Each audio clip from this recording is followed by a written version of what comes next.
जब आए नहीं नहीं, हाँ, एक बहन है ना बड़ी, 2 साल बड़ी है वो भी कनाडा में ही है अभी। कनाडा में काम करके आया ना मैं 3 साल।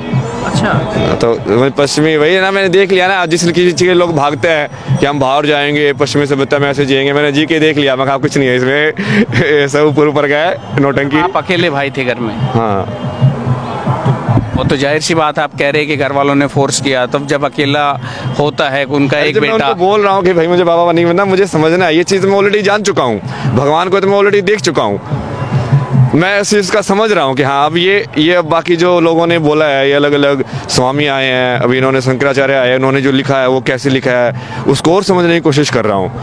अब वो समझे तो सामने वाला, उनके लिए तो भगवान ही अंधविश्वास है। कितने सारे भारत के ऐसे लोग हैं, तुम राम राम भी करने लग जाओगे, बोलेगे कि ये तो गया तो हम क्या कर सकते हैं यार ऐसे लोगों का, अब बताओ ये तो वक्त बन गया, काम से गया, पढ़ाई लिखाई में ध्यान नहीं है। हाँ बट मैं तो सबसे ज़्यादा पढ़ाई कर रहा हूँ। अब आप जाके देखो, हमने कितने सारे सब्जेक्ट पढ़ाए हुए हैं, न्यूरो साइंस से लेके बायोलॉजी से लेके मैथमेटिक्स से लेके स्टैटिस्टिक्स से लेके सारे के सारे। अब एक विचारधारा गांव में या हमने भारत में कहीं और हरियाणा स्पेशली और पश्चिम उत्तर प्रदेश में कहीं कि ज़्यादा पढ़ लिख के ही दिमाग डिग गया इसका, तो ये ऐसे भी बोलते होंगे, हरियाणा में बोल देते हैं जैसे। बोलने वाले तो बोलते हैं ना, उसका क्या मतलब है ना, वही है ना, वो फाइनली तुमको ये समझ में आता है कि ये सब तो नाटक है, तुम्हारे कर्म ही तुम्हारे साथ जाते हैं। इसलिए मैं सर्टिफिकेट का भी बाकी लोगों का वो फर्क नहीं पड़ता ना, कि क्या बोले, बाबा बोले, सन्यासी बोले, महाराज बोले, कुछ मत बोले, स्वामी बोले, नाम से बुलाए, कुछ और बुलाए, क्या मतलब है यार। वो तो तुम जो देख रहे हो वो है, मेरे अंदर जो मैं हूँ वो मुझे देखना है। यही बोल रहा ना योग का मतलब, कि अपने स्वरूप को देखना। पतंजलि की जो डेफिनेशन है वो यही है कि जब तुम अपने सही स्वरूप को देख लोगे तो मतलब तुम योग में हो गए हो। तो तुमको तो अपने स्वरूप को देखना है, बाहर की दुनिया बोलती रहे, वो तो सिर्फ ये मानो कि चलो कि वो परीक्षा है तुम्हारी, कि जैसे आप अभी आ रहे हो तो ये मेरी परीक्षा है कि क्या आपके सवाल और मेरे जवाब क्या कैसे सिंक में आ सकते हैं मतलब। जब आप कनाडा में थे तो वहाँ पे आपका क्या पैकेज था, कितनी सैलरी पर मंथ आप वहाँ पे ले रहे थे? हाँ वो बेसिकली वो भारत में ज़्यादा लगता है ना, वो भारत के हिसाब से ही जानना चाह रहा हूँ, क्योंकि भारत के लोग जानेंगे, भारत के हिसाब से तो ये मानो कि 3 लाख के महीने के ऐसे सैलरी टाइप, पर वो वहाँ पे खर्चा भी ऐसे ही होता है ना, मतलब 3 लाख की बात करें तो तुम्हारे 2.5-2 लाख तो उससे ही खर्च हो जाएगा। हाँ, जैसी इनकम वैसे खर्चे, एक्सपेंसिव भी ऐसे ही हैं। मतलब वो सेव यहाँ पे 50 रुपए में मिलेगा तो वहाँ पे 200 रुपए में मिलेगा, तो तुम कमा भी उतना ही गुना रहे हो, बट खर्च भी उसके हिसाब से हो रहा है वो। तो ये कौन से ईयर की बात है, कौन सा ईयर रहा होगा जब आपने वहाँ पे जॉब किए? मैं 2019 में गया था, फिर बीच में समझ में आया, जैसे ज्ञान प्राप्त हुआ तो भारत आया, उस समय कोविड चल रहा था, फिर भारत आके मैंने लोगों से बात की, एक बुक लिखी, बट किसी को समझ में कोई इंटरेस्टेड नहीं था। फिर मैं वापस मगा छोड़ो अपने को, मतलब ही क्या, अपना तो पास हो गया अब तो दूसरों को नहीं पास हो रहा तो मैं क्या करूँ अब। फिर वापस कनाडा गया, वापस दूसरी चीज़ की पढ़ाई करके दूसरी जॉब ली। फिर मैं ऐसे एयरबीएनबी में रहता था 1 महीने इस घर पे, रिमोट वर्क जॉब था ना उस टाइम पे, तो यहाँ पे रहो 1 महीने एयरबीएनबी में, फिर दूसरी जगह जाओ चूज़ करके कि हाँ ये जगह सही लग रही है यार, वहाँ जाके रह के आते हैं फिर वहाँ पे जाके रहो अलग अलग लोगों के साथ, कोई चाइनीज़ हाउस होल्ड है, कोई लाइक वेस्टर्न पश्चिमी वाले लोग हैं, और उसमें तो तुम घर में रहते हो तो तुमको रहन सहन वो सब मज़ा आता है देखने में। वो सब किया भाई, वो फाइनली काम आके महादेव ने बोला देखो अपना प्रारब्ध पूरा करना पड़ेगा। जो प्रारब्ध मतलब ये मान के चलो कि एक बार घड़ी के अंदर वो स्प्रिंग रोल कर दिया ना, तो वो तभी रुकेगा जब वो पूरी खत्म हो जाएगा। तो प्रारब्ध वही है कि जैसे तुम इस आत्मा इस शरीर में आ गई तो चाहे तुम ज्ञान प्राप्त कर भी लो, बट जो तुमको करना है वो तो पूरा करना ही पड़ेगा। तो घर वालों की याद आती है बेसिंग को? नहीं, अब तो सिर्फ महादेव। कॉलेज टाइम में थे और कनाडा में भी तमाम जगह आपने पश्चिम सभ्यता भी देखी, और आपने अंतर भी भली बात ही अच्छे से जान लिया कि कितना अंतर यहाँ में वहाँ में है, रहन सहन से लेकर के तमाम जो लाइफ स्टाइल है उसमें। तो अभय सिंह की भी कोई गर्लफ्रेंड रही है वहाँ भी, सपने संजोए थे कि शादी करूँगा, या विचार था ही नहीं? मतलब शादी से तो मेरे को पहले डर लगता था, जो कि मेरे को घर में जो थे ना पेरेंट्स वो लड़ाई वड़ाई करते थे, तो मुझे ऐसा था यार ये तो नहीं करना मेरे को, पर मुझे ये भी नहीं पता कि करना कैसे फिर। जो तुमने एग्जाम्पल ही ख़राब देखा हो, तुमने सही एग्जाम्पल देखा ही नहीं है कि उसको निभाना कैसे होता है, सब कैसे फॉलो करने होते हैं रिश्ते, तो उसकी वजह से वो अब जैसे गर्लफ्रेंड तो थी 4 साल तक, बट वो वहीं पर अटक गया, मुझे आगे का डायरेक्शन ही समझ में नहीं आया कि मैं करूँ कैसे। जैसे बहुत टाइम तक तो मुझे लाइफ में ऐसे ही करता था यार, 30 साल तक 40 साल तक जियो, ये हो जाएगा फिर ख़त्म, क्या करना है यार ज़िंदगी में, क्योंकि शादी वादी तो करनी ही नहीं है, ये सब अपने से होगा नहीं, ये झंझट वंझट तो वो डायरेक्शन वही है ना कि कहीं ना कहीं आप वो देखोगे ना कि वो चीज़ तुमको कहीं लेके जा रही है। ये बिंदु तुम बाद में देख के जब कनेक्ट करते हो ना, तब तुमको समझ में आते हैं कि अच्छा यार वहाँ पे ये चीज़ हुई थी, ये तो उससे कनेक्टेड, उसकी वजह से फिर ये हुआ, उसकी वजह से फिर मैं वहाँ गया, वहाँ जाके फिर मुझे वो मिला, फिर उसकी वजह से ये हुआ। वो आगे से बैठ के पीछे देखना आसान होता है, उस टाइम पे देखना थोड़ा मुश्किल होता है, पर वो सब कनेक्टेड है वही। तो फिर इंडिया में थी क्या कनाडा में? इंडिया में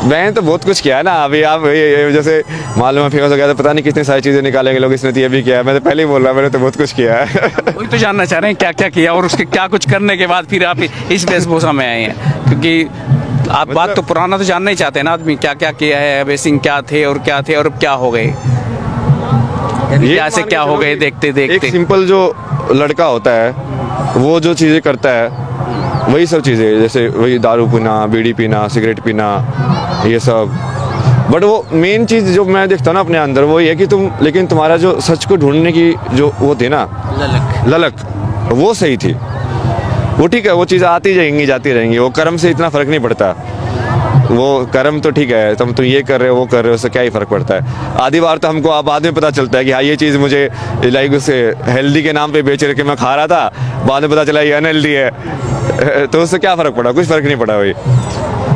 तो ऐसे वही वाली चीज़ें बहुत सी की है, जैसे गर्लफ्रेंड भी हैं, बाकी भी। कनाडा में तो कुछ नहीं किया मैंने, कनाडा में तो सिचुएशन ही अलग थी उस टाइम पे, तो वो फिर मेंटल हेल्थ प्रॉब्लम से जा रहा था ना मैं, तो मैंने वो सब भी हुआ ना, वो पूरा लाइक एक्सट्रीम डिप्रेशन, मतलब जिसमें तुम घर से बाहर ही नहीं जा सकते हो, किसी से बातें नहीं कर सकते हो, बस बैठे रहते हो, सिगरेट फूकते रहते हो, काम करते रहते हो, सिगरेट फूकते रहते हो, काम करते रहते हो, बस वैसे वाला फेज़। बट उसमें उस टाइम पे ही मेरे को फिर वो सवाल बदल गया, फिर वो आएगा यार ये मन क्या चीज़ है यार, ये क्या चीज़ है ऐसी जो बंद ही नहीं हो रही है, नींद नहीं आने दे रहा, मतलब है क्या, ये क्या सिस्टम है ये अंदर की, ये चले जा रहा है चले जा रहा है चले जा रहा है, इसको कैसे बंद करूँ मैं, स्विच क्या है इसका तुम उस सवाल का जवाब तो ढूंढोगे ना, सवाल का जवाब ढूंढने में अब तुम कहाँ पे ढूंढोगे वो है, उसका जो वेस्टर्न वाला जो है, मैंने इसका साइकोलॉजी ये सब है उनका पढ़ा, यूंग ये सब, फ्रॉयड ये सब, वहाँ कोई तो जवाब दे, बट उनके पास पूरा जवाब कोई नहीं देता है। जैसे आप किसी से पूछोगे ना इंग्लिश में मेमोरी क्या होती है, वो बोलेंगे memory behaves like this, memory behaves like this, memory behaves like this. Memory है क्या, उसके गुण थोड़ी पूछे है चीज़ के गुण से चीज़ थोड़ी पता चलती है, वो तो तुम उसकी बस व्याख्या कर रहे हो, उसमें 3-4 पॉइंट और ऐड करते जाओगे और ऐड करते जाओगे, उस चीज़ को तो बताओ वो है क्या वो चीज़। तो वो वहीं से वो सवाल बदलते गए, फिर उस चक्कर में जैसे वहाँ पे भी मैंने मेडिटेशन वगैरह ऐसे ही स्टार्ट किया, उस टाइम पे आध्यात्मिकता की वजह से नहीं, बट इसकी वजह से कि हाँ थोड़ा दिमाग को शांत हो, ये सब हो, तो धीरे धीरे और पढ़ा, स्वामी विवेकानंद को पढ़ना चालू किया मैंने, राजयोग। जैसे वो स्टार्टिंग में तुम बुक पढ़ते हो ना, सबसे पहले वही बोलते हैं कि यदि मेरी कोई भी बात सिद्ध ना हो ना तो इसको बुक को आगे पढ़ना ही मत। मगर ये इंसान तो सही है यार पहले ही बोल रहा है कि हाँ यदि मैं स्टेप बाय स्टेप बता रहा हूँ, यदि वो महसूस नहीं हो तो मत करना।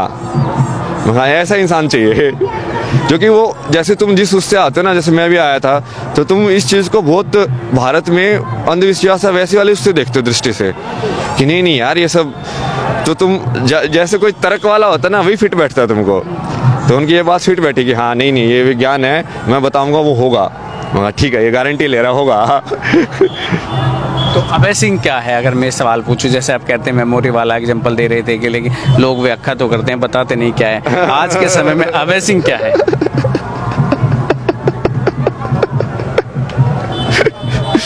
अभय सिंह तो कुछ है ही नहीं रहा, अभय सिंह तो टेम्परेरी नाम है। जैसे नाम जो होते हैं ना वो हमेशा गुण के हिसाब से होने चाहिए किसी भी व्यक्ति के, लेकिन नाम तो बच्चा पैदा हुआ 2 घंटे बाद 4 घंटे बाद या 2-4 दिन बाद नाम रख देते, तब तक उसके गुणों का क्या अंदाजा है? सब पता चलता है अरे वो लोग देख के वो पुनर्जन्म वाले वो ढूंढ लेते हैं कि हाँ, जैसे पहले टेंडेंसी देखते के ढूंढ लेते थे ना लोग कि मान लो जैसे बुद्धिस्ट में करते हैं लोग कि उस बच्चे को 5 खिलौने दिए, उस 5 खिलौने में से उसने कौन सा पकड़ा, तो उसके हिसाब से पता चलता है कि इसकी पुराने जन्म के हिसाब से इसकी इस जन्म में कर्म किस टाइप के आएंगे, तो पता तो चल जाता है। और वो आप यदि महात्मा होंगे तो देख के बता देंगे कि हाँ ये बच्चा ये बनेगा। तो आपके अपने हिसाब से आप अभय सिंह नाम सही नहीं लगा आपको? तो सटीक बैठा है अभय सिंह। अभय सिंह से मतलब जहाँ तक मैं समझता हूँ ना डरने वाला, नहीं ना डरने वाला है। तो आप भी डरे नहीं, जो स्टेप बाय स्टेप कर जो चाहा वो करते गए? मतलब चाहा भी नहीं है, वो तो चॉइस ही नहीं है ना उसके आगे। तुम सही में यदि सत्य पे चलना चाहोगे तो तुम क्या करोगे? चलोगे। अभी भी जैसे मान लो, हो सकता है कि मैं अभी मेरे पास जो ज्ञान है वो सारा गलत हो, कल को मुझे पता चले कि ये सब गलत था, तो ठीक है ना, पता चला कि ये गलत, आगे तो बढ़े एक स्टेप, वही तो करना है। लेकिन आगे नहीं बढ़ोगे, उसको पता ही नहीं करोगे, तो फिर कैसे होगा कि हर चीज़ को मुझे परफेक्ट चाहिए या ऐसे ही जवाब होगा। वो कर करके कि तुम देखते जाओगे कि हाँ अच्छा ये वाला जवाब सही बैठ रहा है कि नहीं, अच्छा नहीं इसमें ये वाली चीज़ फिट नहीं हो रही है, इसको थोड़ा ठीक करो। तो ऐसे एक्सपीरियंस से तुम, और जब वो पूरा हो जाएगा तो पूरी साधना हो जाएगी, फिर तुम्हारा पूरा सिलेबस, परीक्षा पास, फिर संसार में नहीं आना। फिर आखिरी सवाल ये, आज के युवाओं के लिए अभय सिंह का क्या संदेश? इसको अपने पूरे अध्यात्म वाली चीज़ को ना, उसके विज्ञान को समझो। नंबर्स में जैसे 7 फेरे लेना, 9 ग्रह होना, ये नंबर का महत्व है ना। कौन से उसका टीका तुम कैसे लगा रहे हो, कहाँ पे लगा रहे हो, चक्कर के हिसाब से। अपने में तो पूरा डायग्राम दे रखे हैं उन्होंने कि हर चक्कर की कौन कौन सी ध्वनि है, कौन कौन से स्वर कहाँ से निकलते हैं, कौन से मंत्र में किसका तुम उच्चारण करोगे तो कैसे होगा। तो जब तक तुम उसको कनेक्ट नहीं करोगे तब तक वो समाज में वो ये वाली जो सोच है बनी रहेगी कि ये सब तो ऐसे ही होता है, भगवान है कि नहीं हमको क्या पता है, वो ऐसी वाली सोच ही रहेगी। कृष्ण को भगवान मानना तो दूर की बात है, वो तो पहले यही नहीं मानते कि भगवान होता भी है। पहले तो उनको ये बताना भाई भगवान होता है और फिर वही आया था, वो कैसे बताओगे? वो तो अगला स्टेप है। तो पहले यदि उसको विज्ञान से नहीं जोड़ोगे तो आज के युवा को बिना तर्क के कन्विंस करना बहुत मुश्किल है। वो पूछेगा नहीं क्यों ऐसा ही, क्यों, क्या पंडित जी ने दायां हाथ आगे क्यों करवाया, यहाँ पे ये उंगली क्यों टच करवाई, पूछेगा ना। वो तुम्हारे पास जवाब होना चाहिए कि हाँ ये ऐसे काम करता है, ये ऐसे काम करता है। तो जब वो आ जाएगा और वो समाज में आ जाएगा तब फिर ये मतलब चीज़ें इतनी अलग से अलग नहीं होंगी, फिर वो समाज के जीवन शैली का हिस्सा हो जाएंगी। ऐसा तो अभी भी है, बट वो लोग अभी तो अंधाधुन कर रहे हैं, मतलब ज़्यादातर अनभिज्ञ है। ठीक है, फॉर्मेलिटी है, करनी है तो कर देते हैं। हाँ बिल्कुल। फॉर्मेलिटी है या परंपरा बनी हुई है कि हाँ हम इस तरीके से ही करते हैं तो उसी तरीके से कर रहे हैं, बस। जानना जरूरी नहीं समझते, तरीके को जानना भी समझना पड़ेगा ना। नहीं तो होता क्या है ना कि जैसे जैसे उसका वो लिंक कट हो जाता है ना विज्ञान से, तो वैसे वैसे तुमको फेथ ज़्यादा ज़रूरी है, फिर अंधविश्वास ज़्यादा ज़रूरी है। कि मैं अपने बच्चे को बोलूँ कि देखिए ऐसे ही है, तू बस कर दे, तुझे जानने की ज़रूरत नहीं है। अब उसको तो बहुत विश्वास होना पड़ेगा तुम्हारे ऊपर ये करने के लिए। अब लेकिन वो विश्वास तो नेगेटिव में भी जा सकता है, जैसे किसी किसी धर्म में या उसमें वो नेगेटिव में भी चला जाता है ना। अब वहाँ पे ऐसे लिखा हुआ है कि हाँ भाई तुमको कोई पाप लगेगा ही नहीं, कर्म होता ही नहीं है कुछ भी, तुम कुछ भी करो। तो वो उसके हिसाब से उन्होंने विश्वास कर लिया, वो कुछ भी करते हैं। फिर कर्म का जो सिद्धांत है, वही जो मूल सिद्धांत है, वो जितने भी भारत के धर्म में सबके अंदर है। जैन के अंदर, बुद्धिज़्म के अंदर, सिखिज़्म के अंदर, हिंदुज़्म के अंदर, जो कि कर्म के सिद्धांत के बिना प्रकृति को समझना नामुमकिन है। कॉज एंड इफेक्ट जो होता है ना, कि कारण का कारण, कि ये कारण हुआ फिर उससे ये चीज़ हुई, फिर इस चीज़ से ये कारण बनी और फिर इससे ये हुआ, फिर ये कारण बना फिर उससे ये हुआ। वैसे ही तो समझते हैं ना दिमाग में हर चीज़ को। रिएक्शन जो जैसे केमिस्ट्री में समझते हैं कि हाँ इससे ये हुआ, फिर इससे ये रिएक्ट करके फिर ये बना, फिर इससे ये रिएक्ट करके ये बना। तो वो विश्वास में दोनों साइड जा सकते हैं ना। भक्ति फिर वही है ना कि वो पूरा विश्वास है। तुमको क्या पता कि सामने वाले जिसकी भक्ति करे वो सही इंसान है कि गलत इंसान है। तो उसको ज्ञान से जोड़ना, विज्ञान से जोड़ना भी जरूरी है, ताकि उसको भक्ति को थोड़ा बेस में मिले। यही है संदेश। तो ये अभय सिंह थे, जो झज्जर, हरियाणा के झज्जर से निकलकर मुंबई IIT और वहाँ से कनाडा तक का सफ़र करने के बाद अब महाकुंभ में हैं। और वो लाइफस्टाइल जो 3 लाख के पैकेज में कनाडा तक रहे, मुंबई IIT की, उसके बाद अब ये इस जगत में आ चुके हैं, इस वेशभूषा में आ चुके हैं और तलाश में हैं, सच की तलाश में हैं। आप भी लगातार जुड़े रहिए हेडलाइंस इंडिया के साथ, अपने सहयोगी अंकित के साथ। मैं कुलदीप सिंह।